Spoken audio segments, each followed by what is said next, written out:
Hi, all you music lovers. My name is Andy Rodriguez, also known as the Blackspinner. And if you're new to my channel, what I do is that I go through my record collection in alphabetical and in chronological order.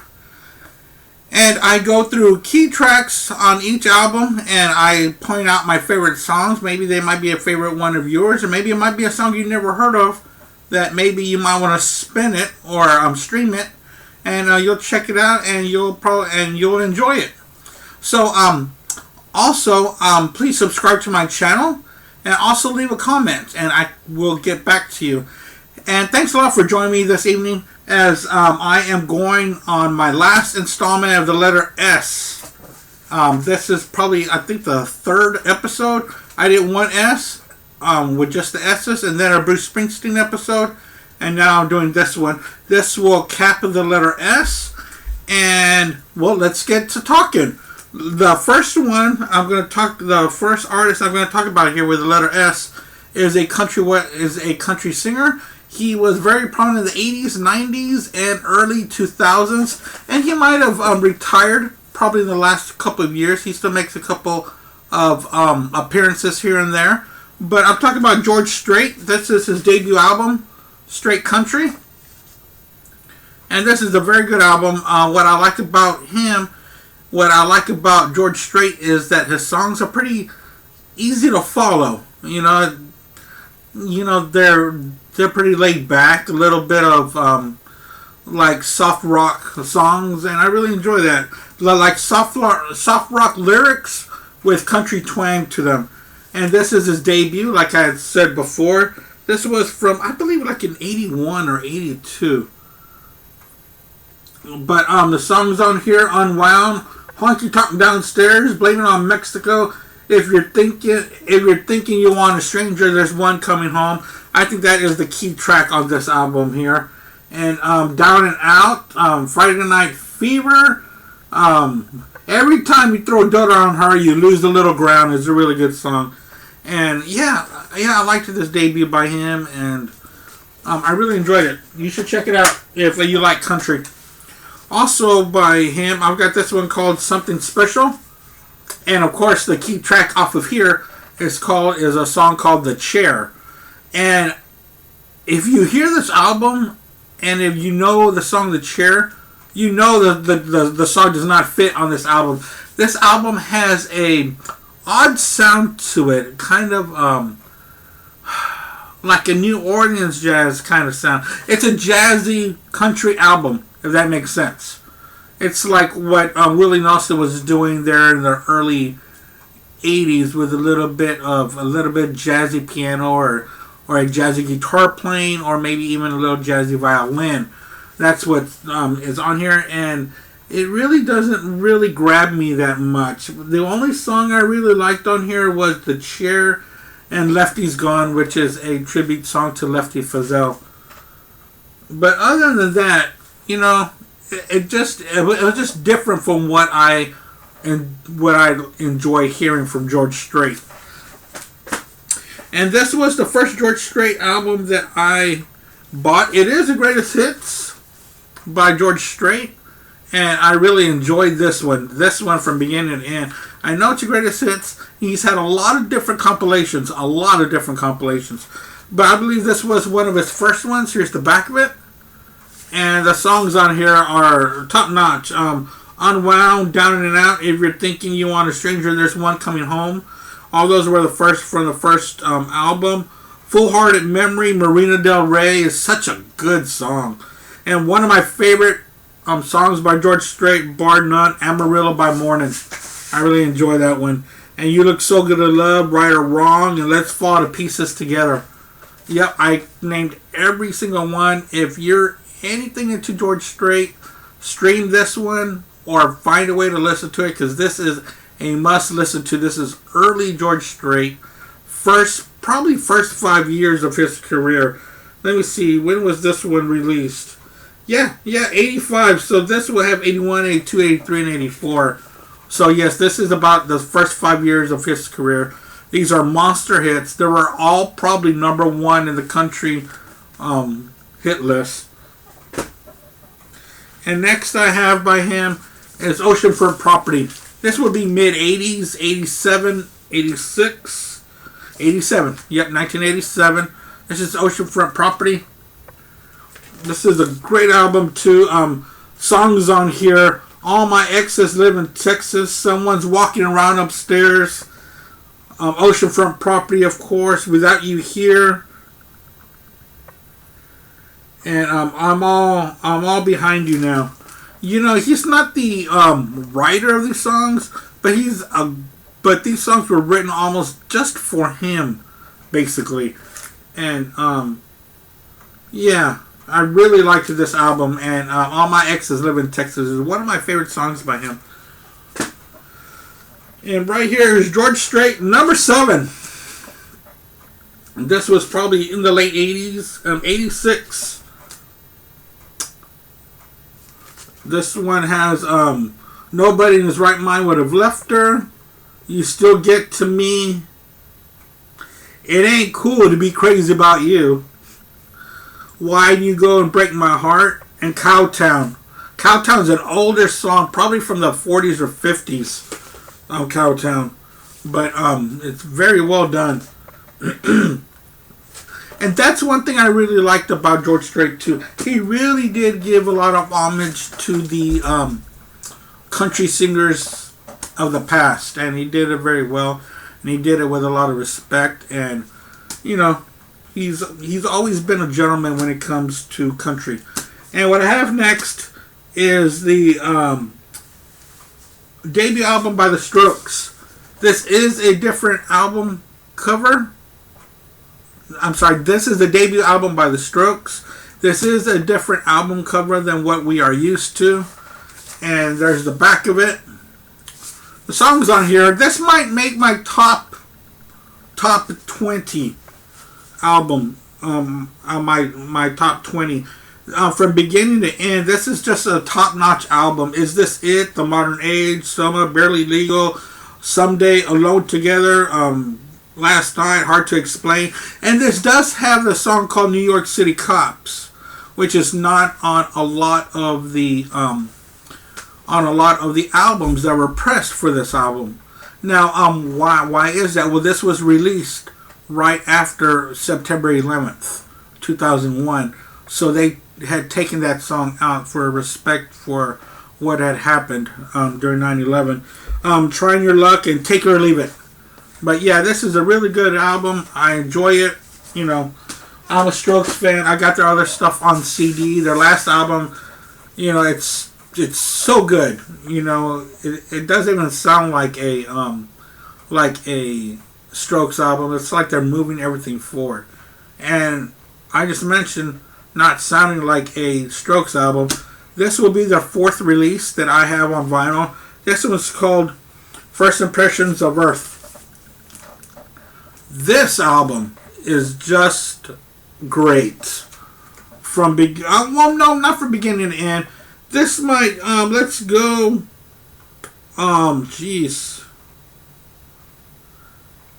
Side 1 from beginning to end is top notch, and it starts to lose its steam probably about the 4th track on side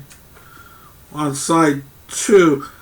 But You Only Live Once, Juice Box, Hurt in a Cage, Razor Blade on the Other Side, Vision of Division, Ask Me Anything. This is an album that was kind of a big change. Well, you know what? I said 4th album. I apologize. This is their 3rd. This is their 3rd album. And this was a big departure from the first 2. A big departure. Their guitars are louder. They're crunchier. The songs stretch out longer, which, you know, if you follow my channel, I like songs that are stretched out a little bit more experimental. That's what this album was. And it wasn't experimental in a way that you're not comfortable with. You know how other bands, they try to get experimental, and you're like, man, these guys or girls are really, you know, going out there to the point that I'm not comfortable with what's going on. But the Strokes on this album, they stretched it out, and they did a good job because they did not lose their personality or who they are. The Strokes, the First Impressions of Earth. it's, you know, check it out. It's really good.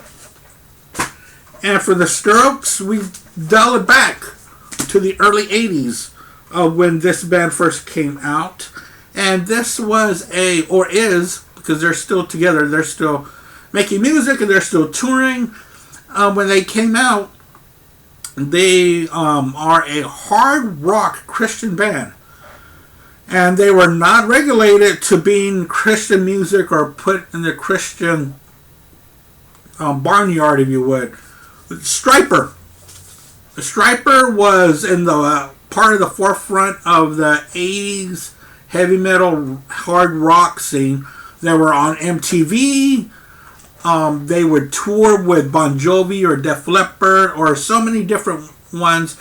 And they would hand out Bibles at their concerts. I don't know if they still hand out Bibles, but they sure did, and that's what they became known for. And this is their first mini album, is what they called it. It was a little bit more than an EP, but not quite an LP. So this was a mini album, and this has 6 songs on it. This came from 1984. And this consisted of Michael Sweet and his brother Robert Sweet was on drums, Oz Fox and Timothy Gaines, and that lineup will stay together for quite a while. They'll break up somewhere in the, I guess they broke up in the early 2000s, maybe late 90s, but they did get back together with the original band members for a while, and then the bass player Timothy Gaines left or was let go. It all depends on who you talk to about that. And he was replaced, but that happened pretty recently. So these guys were together for a while. Loud and Clear, From Wrong to Right, You Know What to Do, and Come On Rock.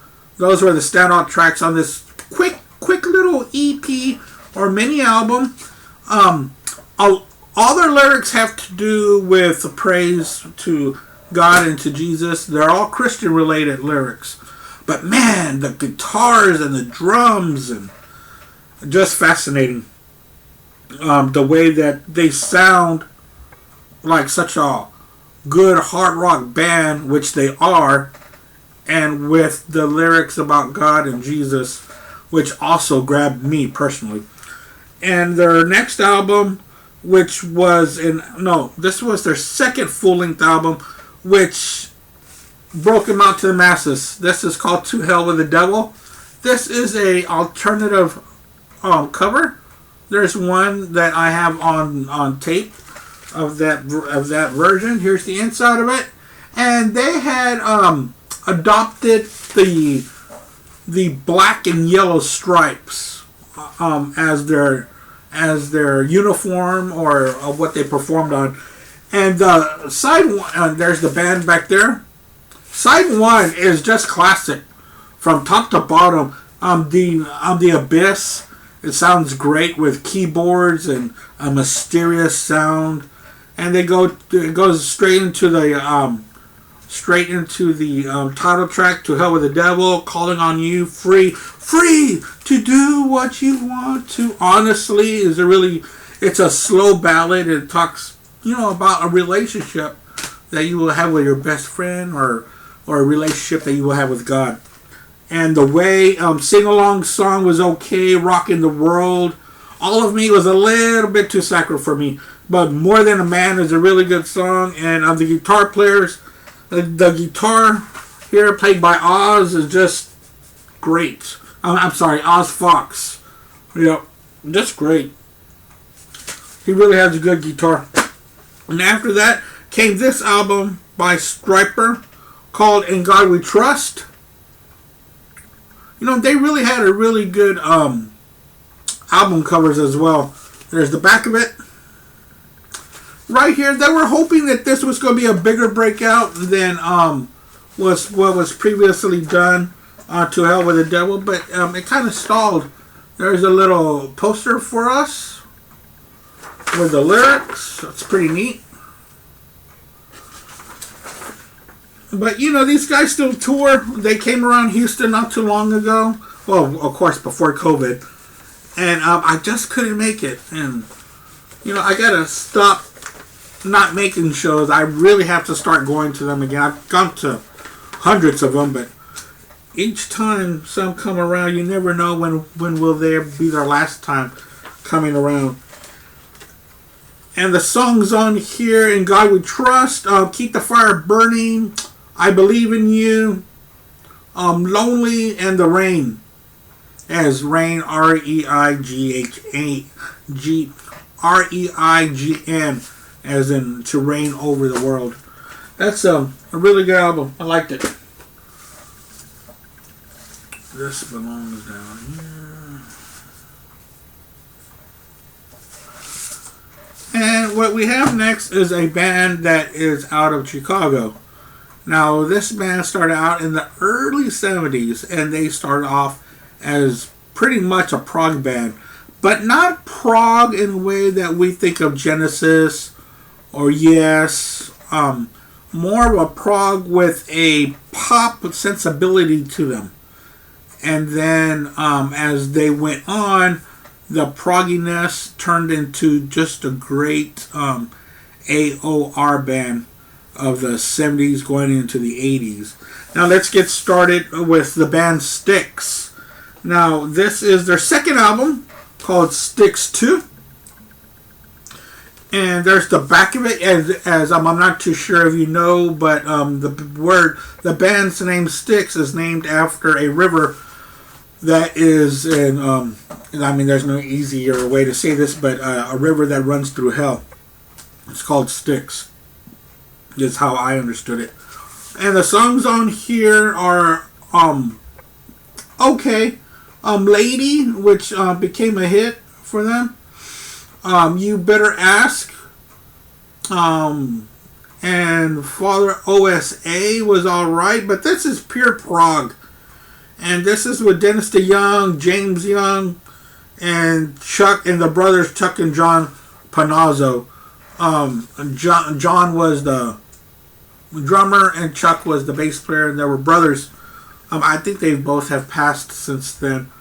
And John, I couldn't really pronounce his last name, was on the first few albums, but he will be replaced later on when they had big success. Will be replaced by a young Tommy Shaw. Of course, in the 80s, Tommy Shaw would go on to bigger, better things, but also stay in Styx. And recently, he has become the face of the band, as Dennis DeYoung has left. But let's go on talking about what we are here for. Equinox by Styx. This to me is where they started. This to me is when they really started to push the envelope to be more known and to be able to combine prog into a pop sound. Not pop, but to an easier accessible prog rock sound. The songs on here are really good. I like them. I like Laura Lee, Mother Dear, Midnight Ride, and this ends with Sweet Madam Blue. Sweet Madam Blue. And Dennis DeYoung, when he was in charge of this band, he sure did a great job on vocals, writing, keyboards, especially the keyboards.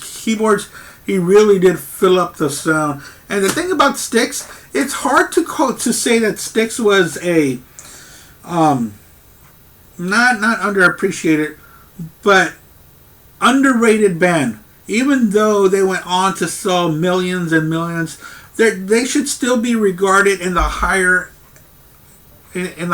food chain than the bands that they are considered around. I just thought that they were completely different from the other AOR bands like Boston or Foreigner or Journey, which are bands that they tour with still today. I just thought that Styx really stuck out from those other bands. Styx, Crystal Ball. This is another step forward for them.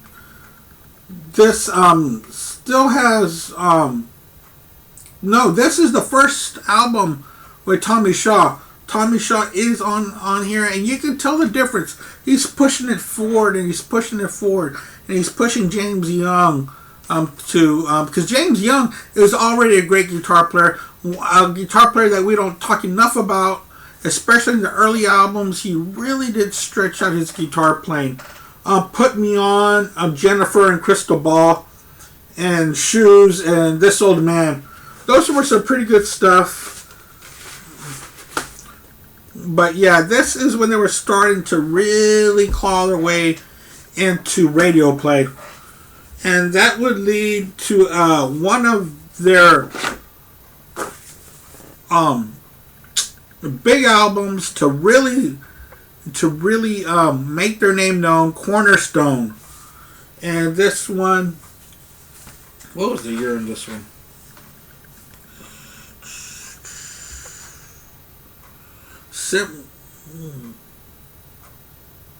Cornerstone might be in the wrong spot when it comes to the years. But this has Babe, which is a great song by Dennis DeYoung. Never Say Never. Borrowed Time was a really good song too. And Love in the Midnight. And Tommy Shaw also started not just to play guitar, but started to sing and write and started to really claw his way into this band. Yeah, guys, I'm sorry. I apologize. I did have these out of order. Golly. And you know what? I've been doing so good with all these episodes of keeping everything in chronological order. But Grand Illusion. This was the breakout album for them. Big time breakout album.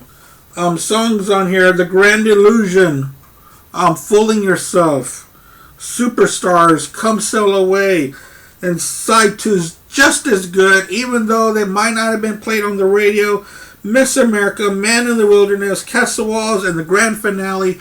Yes, I mentioned them all because this album has to be appreciated for everything that they do on here. This is fantastic. And you know, Tommy Shaw, you know, he keeps on getting bigger and bigger and bigger in the band. And I really thought that I had this other album by them called Pieces of Eight, but I guess not. That'll be my next thing that I look for. But I do have Paradise Theater, which is a concept album. And there's the back of it. Here's the inside of it. And this is one of my Aunt Michelle's favorite albums. Sometimes when I go to my uncle's, we throw it on. She really enjoys listening to it, and who can blame her? Rockin' the Paradise. It was a big hit. Too Much Time on My Hands. The Best of Times. You know, also Dennis DeYoung, you know, I haven't really mentioned him during the past couple of albums, but he really makes his presence known on these albums for the grand sound of everything, for the grand singing of it, of his vocals and his keyboards, and just the grandiose of everything. Lonely People, Snowblind was a big hit for them too. But yeah, you know, this was a good album by them. And that does it for my Styx. I really thought that I had a couple more, but I guess I might have given them away. This album here was done by a band that the lead singer passed away before they hit it big with this album. I believe this was their second or third album. But this is Sublime. This is my only picture album that I have. It's Sublime's debut album. There's the guys back there. And it plays alright. You know, it's a little weird playing on color, but, you know, that's the only way I was able to find it so far. But this album is fantastic. It might be in my top 20. I don't know. I might have to stretch out my top 20 to the top 40. But Sublime, Garden Grove, what I got was their big debut single for them, Wrong Way, Same in the End, April 29th, 1992. That was a really good song. Santeria was such a big hit for them. I mean, it even got played in pop rock stations like your, I guess, Sunny or your light rock stations, which is kind of funny. Seed, Get Ready and Caress Me Down. Yep, this was a good album. Enjoyed it.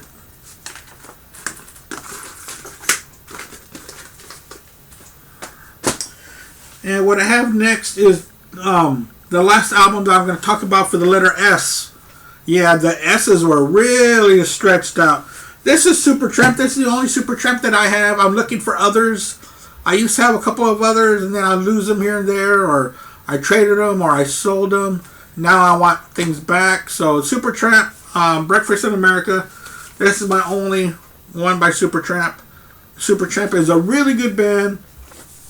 I enjoy them very much. The songs on here, Gone to Hollywood. The logical song, of course, was a big radio hit. Breakfast in America was also a hit. Goodbye Stranger. Now, Goodbye Stranger and the logical song can still be heard today on any kind of classic rock station or classic rock streaming channel. Take the Long Way Home, another song that could be heard on those formats. And Just a Nervous Wreck. And what I like about Supertramp is their music is just completely different from what, I would put them in the same boat as Styx, pretty much. That kind of band that just sticks out and should be regarded as a bigger band, but for some reason they are not. And that does it for the letter S. Let's go ahead and put the letter S to bed already. It's been quite a journey for this letter, but hey, it's been great and it's been fun. Next we will be doing the letter T, and that I believe is only going to be one episode, and then we're going to hit the U's, which U and V are probably put together, but there's plenty of U2 there, plenty of Van Halen. And I think those are about the only. There might be a couple scattered used V's in there. But thanks a lot for joining me. I really have a big blast doing these records and going through them. Because after this, most of the time I throw them on because I go, wow, look, where did this come from? So, I'm finding things that I didn't even know I had. So thanks a lot for joining me. And I hope that you join me in the future for the rest of the alphabet. I will be going to the letter Z. And after that, I do have different compilations that I am going to hit. And I do have motion picture soundtracks as well. And then I'm still debating if I'm going to do my cassettes and my CDs and still be called the Black Spinner, even though it'll be a silver spinner and brown tape spinner. But either way, music is music, and it is part of my collection, so I probably will hit all that. Thanks a lot for joining me. You guys take care of each other and keep on rocking. Don't forget to subscribe to my channel and leave a comment, and I'll see you guys next time.